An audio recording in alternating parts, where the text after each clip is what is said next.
আসসালামু আলাইকুম। এই যে ঘরটা দেখছেন, এই ঘরের মধ্যে সবচেয়ে ভয়াবহ জিনিস, যেই জিনিসের জন্য বাংলাদেশ কাঁপছে, রাসেল ভাইপার। এই রাসেল ভাইপার এই ঘরে আছে। এই রাসেল ভাইপার পাওয়া গেছে এই ঘরের মধ্যে।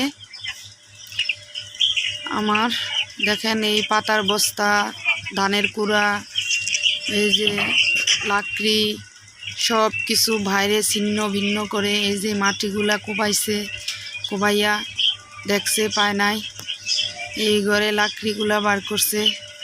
এই চকির নিচের থেকে শেষ পর্যন্ত আমি রাসেল ভাইপারকে উদ্ধার করলাম।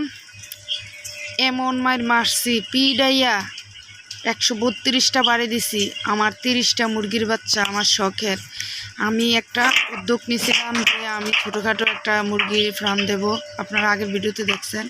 কিন্তু আমার 30টা মুরগির বাচ্চা কাল রাতে খেয়ে ফেলছে। খাইছে না নিচে জানি না, 11টা আমি উদ্ধার করছি। এই দেখুন, এটা হচ্ছে বাংলাদেশের সবচেয়ে বড় ভাইপার, রাসেল ভাইপার। দেখছেন এটার দাঁত, এটা যেই ঘরে থাকে এই ঘরে কোনো শান্তি নাই, সুখ নাই।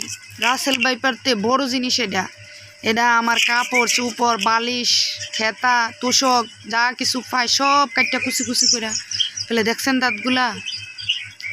এই দাঁত দিয়ে আমার 30টা মুরগির বাচ্চা। আমার অনেক কষ্ট লাগছে, সকালে উঠতে অনেকক্ষণ কান্নাকাটি করছি। এই যে 11টা পাইছি, দেখছেন। আমি ভুসি, ডাঁশ, ধানের কুড়া, খুদ সব খাওয়াইয়া আমি এত কষ্ট করে পারলাম। আল্লাহ আমার নসিব যে কী রাখছে দেখছেন। গরিবের উপরে এরকমই হয়।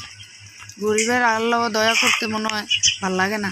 এলাকা আমার মুরগির বাচ্চাদের উপর দিয়ে ঝামেলাটা গেছে, অনেক কষ্ট পাইছি। তবে ভাই, সত্যি সত্যি রাসেল ভাইপার থেকে সবাই আল্লাহ ভালো রাখুক, দোয়া করি। আশপাশ পরিষ্কার পরিচ্ছন্নতা রাখুন।